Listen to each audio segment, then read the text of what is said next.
नमस्कार दोस्तों।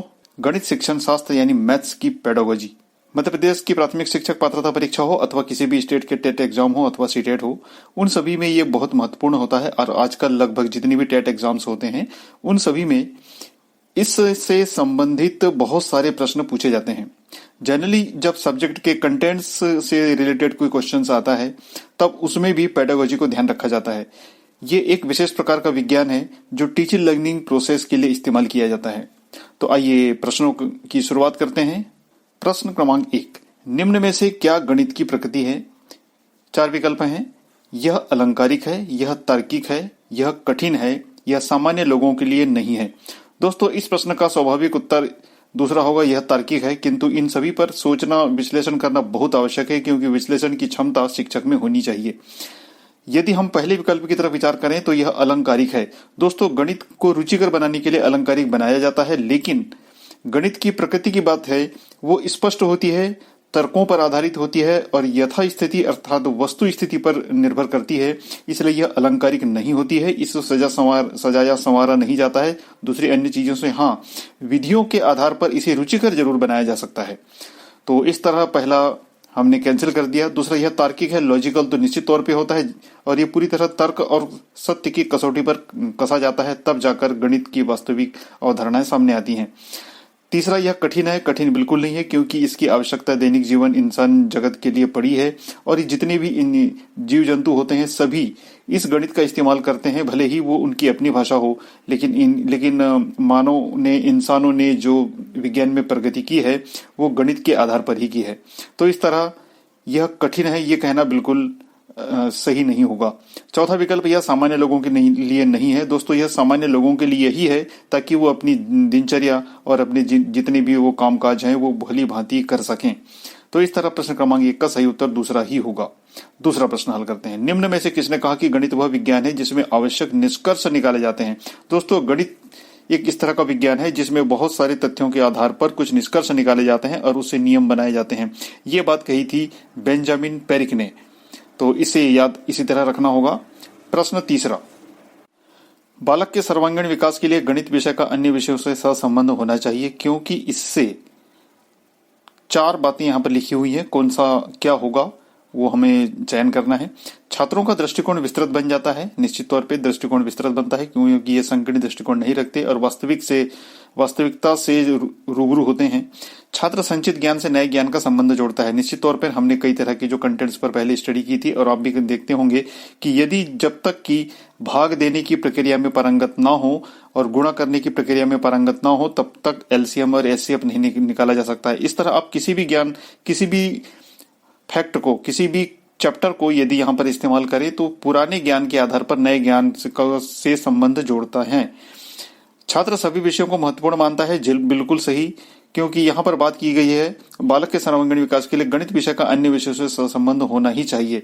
जब तक सहसंबंध नहीं होगा तब तक वो सभी विषयों को महत्वपूर्ण नहीं मानेंगे।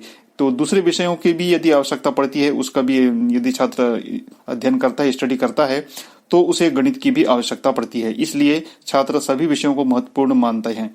और चौथी बात है उपरोक्त सभी। तो इस तरह हम देखते हैं कि उपरोक्त तीनों चीजें यहाँ पर सही हैं और पूरी की पूरी सहसंबंध से रिलेटेड हैं। तो दोस्तों, हमें इस बात को अच्छी तरह समझना होगा कि जितने भी विषय होते हैं सभी सहसंबंधित होते हैं, अर्थात कोरिलेटेड होते हैं।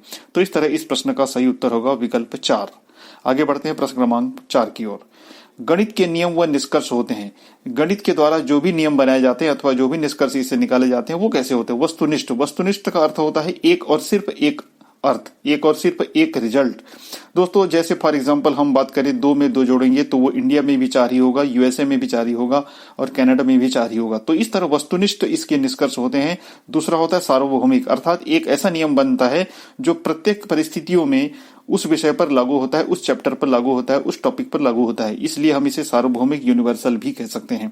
अब तीसरे विकल्प में 1 और 2 दोनों दिया हो तो इस तरह ये तीसरा विकल्प सही होगा। लेकिन यदि चौथे विकल्प की हम बात करें, इनमें से कोई नहीं, तो चूंकि यदि 1 और 2 दोनों नहीं होते तब कहीं जाकर विकल्प चौथा सही होता। लेकिन हम देख रहे हैं कि गणित के जो निष्कर्ष होते हैं वो वस्तुनिष्ठ भी होते हैं और सार्वभौमिक भी होते हैं, इसलिए इसका सही उत्तर होगा विकल्प 4।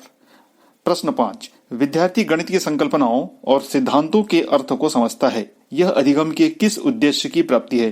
दोस्तों, विद्यार्थी अधिगम करता है और वो गणित के जितने भी कंसेप्ट है और प्रिंसिपल्स हैं उन सभी के अर्थ को समझता है। ये तो इस आधार पर हम कह सकते हैं कि गणित के कौन से एम्स और ऑब्जेक्टिव्स को प्राप्त करता है। तो 4 यहाँ पर उद्देश्य दिए हुए हैं: कौशल, पूर्व ज्ञान, अनुप्रयोग और अवबोधन।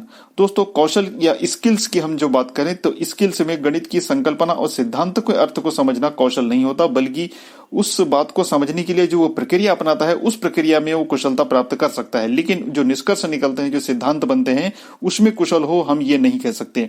पूर्व ज्ञान के उद्देश्य की प्राप्ति नहीं होती, क्योंकि किसी भी विषय वस्तु को अथवा किसी संकल्पना को यदि उस पर बात करनी हो तो पूर्व ज्ञान के उद्देश्य की प्राप्ति होती है, ये भी हम नहीं कर सकते। पूर्व ज्ञान के इस्तेमाल से नए ज्ञान को जोड़ा जाता है और तब जाकर उस अधिगम की या फिर उस विषय वस्तु की संकल्पना तय होती है।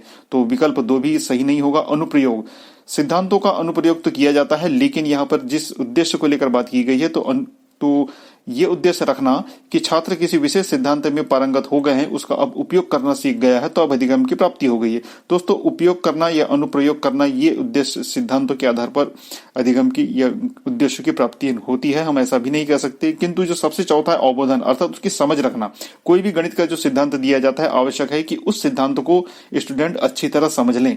तो इस तरह प्रश्न क्रमांक 5 का सही उत्तर चौथा होगा।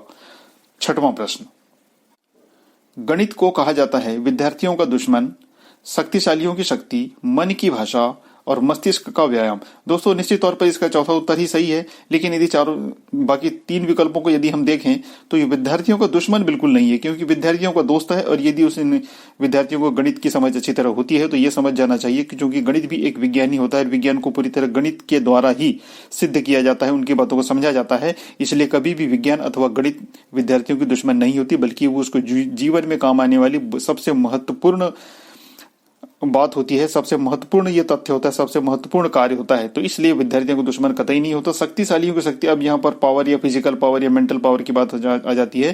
तो दोस्तों, हम ये नहीं कह सकते कि ये ताकतवर लोगों को ही ताकत है। तो अब शक्ति और या फिर पावर की बात हम किसके लिए कर रहे हैं? तो ये बात बिल्कुल यहाँ पर ठीक नहीं है। मन की भाषा, दोस्तों मन की भाषा सिर्फ हवाई जो बातें होती है उनसे हम कह सकते हैं। विशेषकर कवि जो कविताओं की रचना या फिर कहानियों की रचनाएं करते हैं उसे हम मन की भाषा कह सकते हैं, लेकिन ये वास्तविकता की भाषा है। किंतु जो चौथा विकल्प है मस्तिष्क का व्यायाम, जी हाँ, किसी भी एक तथ्य को सोचने के बाद में वो अमूर्त यदि है तो उसे मूर्त रूप में कैसे बदला जाए, तो इसमें मस्तिष्क का पूरी तरह व्यायाम होता है। प्रत्येक दृष्टिकोण से सोचना होता है, तब कहीं जाकर गणित के निश्चित निष्कर्षों की तरफ पहुंचा जाता है। तो इस तरह प्रश्न क्रमांक 6 का सही उत्तर विकल्प 4 होगा। 7वां प्रश्न, योजना एक उद्देश्यपूर्ण क्रिया है जिसे मन लगाकर सामाजिक वातावरण में पूरा किया जाता है। योजना अर्थात प्रोजेक्ट जो दिए जाते हैं उसको सामाजिक वातावरण में पूरा किया जाता है। गणित शिक्षण की योजना विधि की उक्त परिभाषा किसने दी है? दोस्तों, गणित शिक्षण में योजना विधि का इस्तेमाल किया जाता है। एक विशेष प्रोजेक्ट तैयार किया जाता है जिसके आधार पर गणित की किसी विशेष कंटेंट्स को समझाने का प्रयास किया जाता है। यह बात कही थी किलपैट्रिक ने, यह बात हमें याद रखनी है। अगला प्रश्न हल करते हैं। प्रश्न क्रमांक 8, वह उद्देश्य जो शिक्षक गणित पढ़ाने के बाद कक्षा में ही प्राप्त कर लेता है उसे कहा जाता है। तो दोस्तों, जनरली यही होता है कि एक गणित शिक्षक जब होता है, जब कोई टॉपिक को पढ़ाता है स्टूडेंट्स को के बीच में जब जाता है तो उसके जो महत्वपूर्ण उद्देश्य है वो क्लासरूम में ही प्राप्त कर लेता है। तो वो जो उद्देश्य होते हैं वो कौन से होते हैं वो हमें यहाँ पर जांचना है।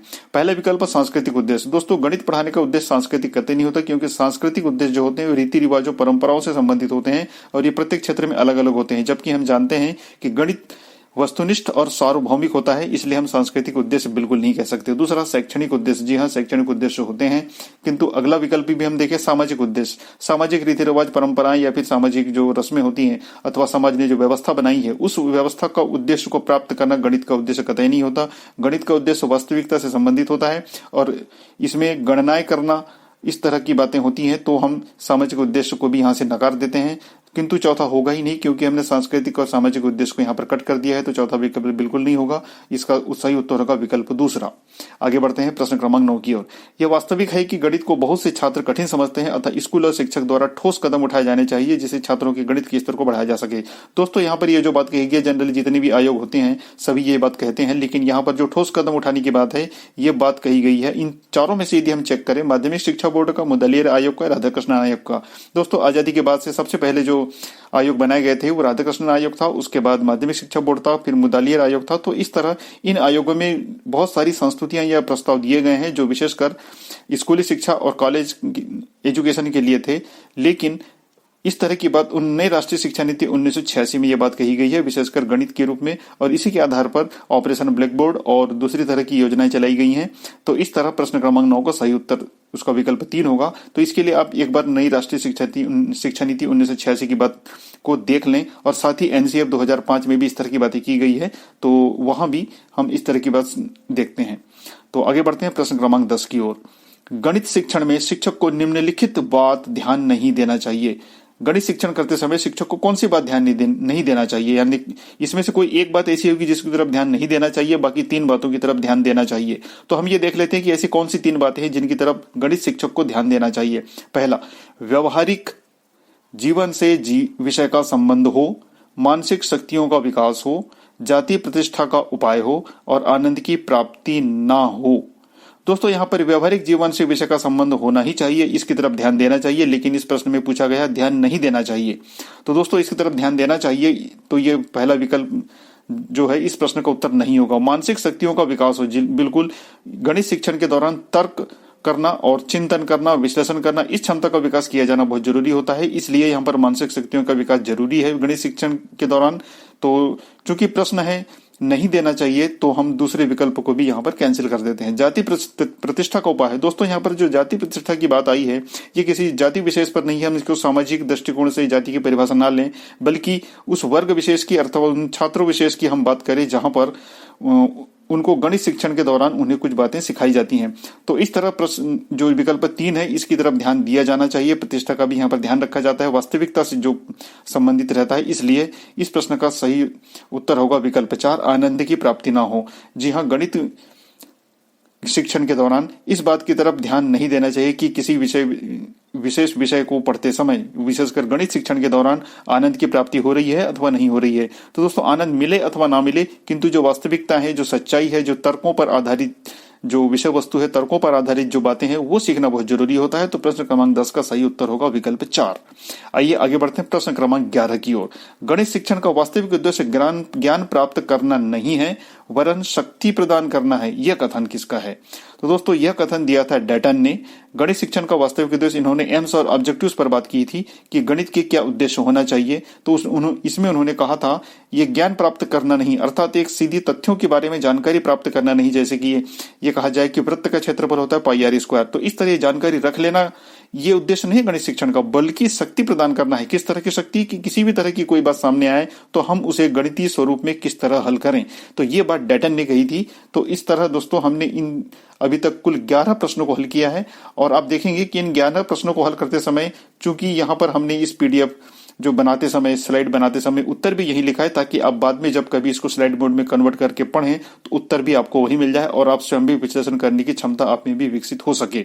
तो दोस्तों हम लगातार प्रयास करते रहेंगे कि प्रत्येक प्रश्न को हम विश्लेषण करते हुए प्रश्नों को हल करने की कोशिश करें, और आप भी कोशिश करें कि आवश्यक नहीं है कि हम जो विश्लेषण कर रहे हैं वही विश्लेषण आपका भी हो और बिल्कुल हूबहू वही कॉपी हो। आप अपने तरीके से सोचें, अपने तरीके से प्रश्नों के उत्तर ढूंढने की कोशिश करें।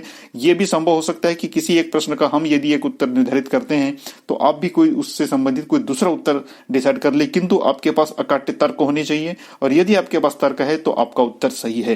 तो दोस्तों कुछ प्रश्नों के लिए अभी हमने हल किए हैं, तो अगले प्रश्न में फिर मिलते हैं।